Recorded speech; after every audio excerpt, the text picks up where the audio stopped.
Record. औज़ु बिल्लाहि मिनश शैतानिर रजीम। बिस्मिल्लाहिर रहमानिर रहीम। अल्लाह के शरण में आते हुए, अल्लाह के शुभ नाम से जो दयावान अत्यंत कृपाशील है। भाइयों और बहनों, मैं आपके सामने कुरान के 24वें अध्याय अन्नूर से शुरू की दो मंत्र या श्लोक पढ़ के सुना रहा हूँ। वो अरबी में है, फिर उसका सरल अनुवाद और उसके संबंध में जो महत्वपूर्ण विषय आज के वातावरण में हमारे लिए मिल रहे हैं उसकी तरफ मैं आपको केंद्रित करूँगा। आप ध्यान से सुने। सूरतुन अनज़लनाहा व फरज़नाहा व अनज़लना फ़ीहा आयातिम बय्यिनातिन लअल्लकुम तज़क्करून। अज़्ज़ानियतु वज़्ज़ानी फ़ज्लिदू कुल्ल वाहिदिम मिनहुमा मिअत जल्दतिन वला ताख़ुज़कुम बिहिमा राफ़तुन फ़ी दीनिल्लाहि इन कुंतुम तुअमिनून बिल्लाहि वल यौमिल आखिर वलयशहद अज़ाबहुमा ताइफ़तुम मिनल मुमिनीन। ये अरबी में वो मंत्र थे कुरान के। अब इसका अनुवाद देखिए। ये एक सूरत है यानी अध्याय है जिसको हमने ए मोहम्मद आपके ऊपर अवतरित किया है, पीस बी अपॉन हिम, और इसे हमने फ़र्ज किया है यानी अल्लाह ने, और इसमें हमने स्पष्ट कर देने वाली हिदायत यानी मार्गदर्शन तुम्हारे ऊपर अवतरित किए हैं, शायद कि तुम सबक लो। व्यभिचार करने वाली महिला, व्यभिचार करने वाला पुरुष या बलात्कार करने वाले, इनको 100 कोड़े मारो। और इन पर तरस खाने का जज्बा अल्लाह के दीन के मामले में, कानून को लागू करने के मामले में तुम्हारे अंदर रहम का जज्बा इससे पैदा न हो, अगर तुम अल्लाह ईश्वर को और मृत्यु के पश्चात एक सदा जीवन पर ईमान रखते हो, यकीन रखते हो। भाइयों और बहनों, आज हम देख रहे हैं कि पूरे देश में जगह जगह ये बड़ी दिल दहलाने वाली घटनाएं हो रही हैं, और इन घटनाओं में मासूम छोटी बच्चियों को भी नहीं बख्शा जा रहा है। और कठुआ, मंदसौर, उन्नाव, नॉर्थ ईस्ट, रांची, हैदराबाद, इसमें लड़कियों को रेप किया गया, बलात्कार किया गया, और इससे आगे ये भी है कि उनको जिंदा जलाया गया। ये किस कदर दिल दहलाने वाली घटनाएं हैं। ये तो वो हैं जो रिपोर्ट में आ गई हैं। ऐसी कितनी घटनाएं होंगी जो रिपोर्ट में बिल्कुल नहीं आती हैं। ये देश में हो रहा है। आज 6 जनवरी है। आज की अखबार को उठाकर देख लीजिए। आज के न्यूज़पेपर में एक न्यूज़ छपी है, वो समझ में नहीं आता क्या वाकई सच है या झूठ है। उसमें 15 महीने की 15 मंथ ओल्ड एक बच्ची के साथ बलात्कार हुआ है। अब उसकी हालत, उसकी स्थिति बहुत ख़राब है, और बचेगी या नहीं बचेगी पता नहीं। जिसने किया वो पकड़ा गया। ये रुकने का नाम नहीं ले रहे हैं। इसी से प्रभावित होकर हमारे बहुत सारे नॉन मुस्लिम भाई और कुछ मुसलमान भी कह देते हैं कि इस्लामी कानून में फांसी पे चढ़ा दो, इनको नहीं छोड़ो, जब तक फांसी पे नहीं चढ़ाएंगे इनको ये रुकेगा नहीं। भाइयों, कुरान की इन श्लोकों में दो क्या गाइडेंस दी गई है, और इसके साथ साथ कुरान दूसरी जगह हमें क्या रहनुमाई, मार्गदर्शन देता है, ये 2-3 विचार आपके सामने मैं रखूँगा। कुरान मोहम्मद सल्लल्लाहु अलैहि वसल्लम पर 23 वर्षों में थोड़ा थोड़ा करके अवतरित की गई ग्रंथ है, अंतिम ग्रंथ है, सुरक्षित है। और कुरान में केवल आस्था, नमाज रोज़ा की शिक्षा ही नहीं है। कुरान में पूरे जीवन के लिए एक रास्ता जीने का बताया गया है। कदम कदम पर हमें जो मार्गदर्शन चाहिए, सही और गलत, सत्य असत्य, और क्या करना चाहिए क्या नहीं करना चाहिए, ये रहनुमाई अल्लाह ईश्वर की ओर से सारे मानव को दी गई है। आप देखिए, अभी जो कुरान मैंने आपके सामने पढ़ा अरबी में, फिर उसका अनुवाद आपने सुना, इसमें ये बात नहीं है कि ये केवल मुसलमानों के लिए है, ये पूरे समाज के लिए, पूरे मानव के लिए है। तो कुरान आस्था भी है, पूजा पद्धति और नमाज रोज़ा, हज ज़कात भी है, और अल्लाह से हमारा कैसे संबंध हो, उसके बंदों में हम कैसे संबंध रखें, माता पिता, पति पत्नी, पति है, बच्चे हैं, पड़ोसी हैं, अन्य धर्मों के लोग हैं, किसी एक धर्म के भी अपने मानने वाले लोग हो सकते हैं, सबके बीच में संतुलन के साथ, पूरे शांतिपूर्वक और पूरी परस्पर समन्वय के साथ, हम आहंगी हारमोनी के साथ कैसे मिलजुल कर रहे हैं, वो सिद्धांत हमें देता है जो किसी मानव के दिमाग में वो आ नहीं सकते, कोई सोच नहीं सकता, कोई अपने ओर से बना नहीं सकता। इस बात को अपने सामने ध्यान में रखिए। अब इसमें तो ये बात बताई गई कि ये जो शिक्षा है, दंड, पनिशमेंट, ये अल्लाह की तरफ से है, ये तुम्हारे ऊपर फ़र्ज़ है। ऐसा नहीं कि चाहे तो करो ना करो। लेकिन भाइयों और बहनों, ये हर जगह इस पर अमल नहीं होगा, इसको लागू नहीं किया जा सकता।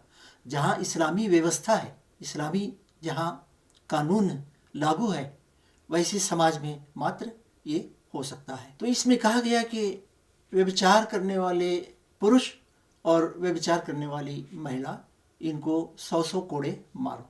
जब कोड़े मारे जाएंगे तो लोग भी सामने रहेंगे, ताकि इनको समाज में एक बहुत बड़ा इनको नसीहत मिले कि हमने बहुत गलत काम किया। लेकिन ये व्यभिचार करने वाले अगर शादीशुदा हैं, विवाह इनकी हो चुकी थी, विवाह होने के बाद भी इन्होंने वो गलत काम किया, बलात्कार, जो नहीं होना चाहिए, तो ऐसे सूरत में इनके लिए कानून ये है कि इन पर कोड़े नहीं मारे जाएंगे, बल्कि इनको गड्ढा खोद कर खड़ा करके पत्थर मारकर इनकी जान ली जाएगी। इसे संसार करना कहते हैं। ये प्रश्न आता है कि जब कुरान में कोड़े मारने की बात है तो फिर ये क्या बात है? तो देखिए भाइयों और बहनों, इस्लामी कानून की दो बुनियादें हैं, उसके सोर्स हैं, उस पर वो पूरा कानून उठता है, बनता है। एक है अल्लाह की किताब यानी कुरान ग्रंथ, इसमें कानून बताया गया। दूसरा सोर्स इसका है मोहम्मद सल्लल्लाहु अलैहि वसल्लम की हदीस, या उनकी जो शिक्षा है, उनकी जो तालीम, उन्होंने जो कानून पर अमल करके बताया है, वो दूसरा सोर्स है। ये दोनों मिलाकर इस्लामी कानून पूरा होता है। तो यहाँ ये शादी होकर भी अगर कोई महिला जो किसी व्यक्ति की बीवी नहीं, अजनबी है, कोई व्यक्ति जो दूसरी किसी की बीवी से, महिला से वो बलात्कार करते हैं, तो उस सूरत में उनके लिए 100 कोड़े मारने की नहीं, बल्कि पत्थर मारकर उनको हलाक करने की सज़ा है। अब सवाल ये है कि क्या ऐसा करने से समाज में बुराई मिट जाएगी? भाइयों, ऐसा नहीं है। कुरान के कानून को सुनते होंगे आप कि चोर के हाथ काटने की दंड उसमें कुरान में बताया गया। शराब पीने पर कोड़े मारना है। मासूम महिला पर किसी के ऊपर व्यभिचार का घिनौना इल्ज़ाम लगाना, वो भी कोड़े मारने की सज़ा उसमें है। और भी इस तरह से सख्त सज़ाएं हैं, परंतु कुरान एकदम सज़ाओं की बात नहीं करता। कुरान की स्कीम दूसरी है। कुरान के नज़दीक मनुष्य को सुधारने के लिए सिर्फ ये पनिशमेंट या दंड काफ़ी नहीं है, बल्कि ये पनिशमेंट दंड से मनुष्य सुधर नहीं जाएगा। मनुष्य को अंदर से सुधारना चाहिए, मनुष्य के विचारों को ठीक करना चाहिए ताकि उसके आचार ठीक हों। मनुष्य का विचार अगर ये हो कि मैं किसी एक अल्लाह ईश्वर का बंदा हूँ, मैं आज़ाद नहीं हूँ, जो चाहे करता फिरूँ, और अगर कहीं पकड़ा जाऊँ तो पुलिस को रिश्वत दूँ, करप्शन करके और कोई कुछ करके मैं जेल से बच जाऊँ, बल्कि वो ये ख्याल करे कि अल्लाह ईश्वर मेरा रब है, वो पूजने उपासनीय होने के साथ मेरा शासक है, उसने मेरे जीवन के लिए एक मार्गदर्शन दिया है, कानून दिया है, जिसमें मेरे लिए सफलता भी है, शांति भी है और मेरे लिए कामयाबी है। तो ये उसका दृढ़ विश्वास होना चाहिए। अल्लाह पर ईमान, अल्लाह के सब गुणों पर ईमान, ये विश्वास कि अल्लाह का कोई परिवार नहीं है, उसकी कोई औलाद नहीं है, और अल्लाह भी किसी का बेटा या उसकी औलाद नहीं है, अल्लाह के जैसा कोई है ही नहीं। ये कुरान की पहली शिक्षा है। कुरान बहुत जोर देकर कहता है कि अल्लाह के गुण ऐसे हैं, इन गुणों में कोई सहभागी पार्टनर नहीं है। वो जीवन देता है, उसके सिवा कोई दूसरा जीवन देने वाला नहीं। वो मृत्यु देता है, मृत्यु आने पर कोई बचाने वाला नहीं। वो रोज़ी देता है, उसके सिवा कोई इस ब्रह्मांड में, समस्त ब्रह्मांड में कोई हस्ती नहीं है जो रोज़ी देने वाली हो। तो ये अल्लाह के बारे में दृढ़ विश्वास। और दूसरा, अंदर एक चौकीदार बिठाता है कुरान इस्लाम की द्वारा शिक्षाओं में कि अल्लाह तुम्हें देख रहा है। तुम अकेले हो या तुम किसी लोगों के बीच में हो, रात का अंधेरा हो, दिन का उजाला हो, तुम कहीं भी हो, हर लम्हा, हर क्षण में अल्लाह की नज़र तुम्हारे ऊपर है और तुम्हारे जो भी कार्य हैं वो सब नोट हो रहे हैं। तो तुम्हें एक दिन मरना है, मृत्यु के बाद तुम्हें अल्लाह ही के सामने हाजिर होना है और तुम्हारे सारे कर्मों का वो हिसाब लेकर तुम्हें स्वर्ग या नरक में हमेशा के लिए रख देगा। ये दृढ़ विश्वास होना चाहिए। ये मनुष्य को अंदर से सुधारने के लिए, व्यक्ति हो, परिवार हो, समाज हो, ये सबसे बड़ा आधार है, सबसे बड़ी ये बुनियाद है। यहीं से सुधार शुरू होता है। कोई मुझे नहीं देख रहा है, पुलिस नहीं है, सीआईडी नहीं है, जेल न्यायालय भी नहीं है सामने में, अल्लाह देख रहा है। मैं जो कर रहा हूँ अल्लाह की नज़र में। मैं सबसे बच सकता हूँ, अल्लाह से बच नहीं सकता। तो कुरान सबसे पहले अपनी स्कीम में मनुष्य को अंदर से इस प्रकार से सुधार कर उसके अंदर मानवता, उसके अंदर मनुष्यता, उसके अंदर आध्यात्मिक नैतिक रूप से उसको एक अच्छा मानव बनाता है, समाज में राक्षस बनने से रोक देता है।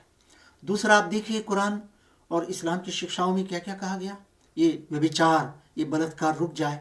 कहा गया कि देखो, स्त्री भी अपने नज़रों की हिफाजत करें, पुरुष भी अपने नज़रों की हिफाजत करें। एक दूसरे को घूर घूर कर देखना, एक दूसरे के साथ मिल बैठना और बिल्कुल करीब होकर बातें कर लेना, ये सब निषेध है। फिर आप देखिए कुरान में, इस्लाम में ये बात बताई गई कि देखो, तुम्हें लिबास पुरुष हो या स्त्री हो, ऐसा लिबास नहीं पहनना चाहिए जिसके कारण अंदर, मन के अंदर गलत भावना आए और एक दूसरे की तरफ अट्रैक्शन होने लगे और मन के अंदर व्यभिचार के लिए दिल में इच्छा पैदा होने लगे।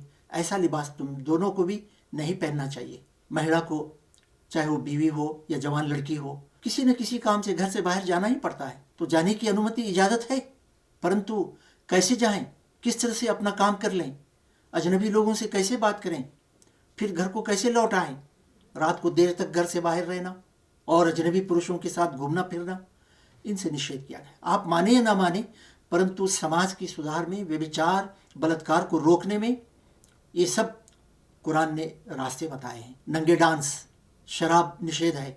इसी प्रकार से आप देखें, बहुत सारी इस तरह की शिक्षाएं दी गई हैं।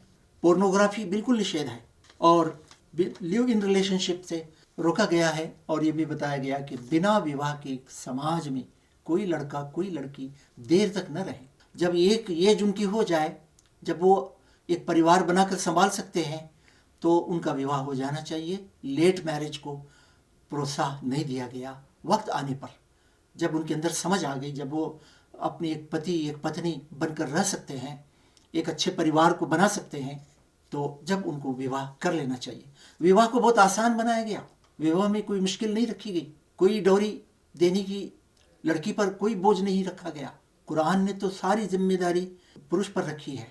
तो इस प्रकार से बहुत सारी और भी शिक्षाएं हैं। देखिए, एक और बात मैं आपको बताता हूँ। ये अश्लीलता को आप देखिए, आज ये क्या हो रहा है। अश्लीलता के कारण जो युवक हैं, जब शादी भी जल्दी नहीं होती, विवाह देर होती है, या विवाह करने जाते हैं तो पैसा नहीं है कि विवाह कर लें, तो वो कहाँ जाएं अपने सेक्सुअल ज़रूरत को पूरा करने के लिए, आवश्यकता को। तो आज आप देख सकते हैं कि आज की ही खबर है कि 15 महीने की एक बच्ची के साथ बलात्कार हुआ। बच्ची की जान खतरे में है। वो युवक जिसने किया पकड़ा गया है। तो इस प्रकार से ये सब हो रहा है। कुरान ने इस पर रोक लगा दी और बताया कि एक अच्छा व्यक्ति बनेगा, अच्छे व्यक्ति से एक अच्छा परिवार और एक अच्छा समाज बन सकता है। तो भाइयों, कुरान की 2 श्लोकों में इतनी बड़ी बातें बताई गई हैं। तो पूरा कुरान का अध्ययन करने पर पूरे जीवन के लिए मैनुअल किस तरह से हमें मिलेगा। तो प्रॉफिट मोहम्मद सल्लल्लाहु अलैहि वसल्लम ने 1500 वर्ष पहले इस तरह का एक समाज बनाकर दिखा दिया। आज हम सोच सकते हैं ये कानून जीवन व्यतीत करने की, ये ईश्वरीय गाइडेंस मोहम्मद सल्लल्लाहु अलैहि वसल्लम की अपनी ओर से नहीं, अल्लाह की ओर से है। कुरान में जो कुछ है वो सब अल्लाह की ओर से है। हदीस में जो कुछ है मोहम्मद सल्लल्लाहु अलैहि वसल्लम ने, पैगंबर, अंतिम पैगंबर ने बता दिया कि मैं अपने मन की इच्छा से नहीं बता रहा हूँ। अल्लाह ईश्वर ने जो ज्ञान मुझे दिया है वो मैं तुम्हारे सामने ये बता रहा हूँ। तो भाइयों, यही चंद बातें थी जो आपके सामने रखी गई। कुरान पूरे जीवन के जितने क्षेत्र हैं उसमें हमें वो प्रिंसिपल्स देता है जिनको लेकर हम चलेंगे तो हमारा जीवन सफल होगा और मृत्यु के बाद भी हम नरक की आग से बच सकते हैं। हमारा जीवन यहाँ भी इस लोक में जन्नत बन सकता है, स्वर्ग के जैसा बन सकता है। मृत्यु के बाद भी हम स्वर्ग पा सकते हैं।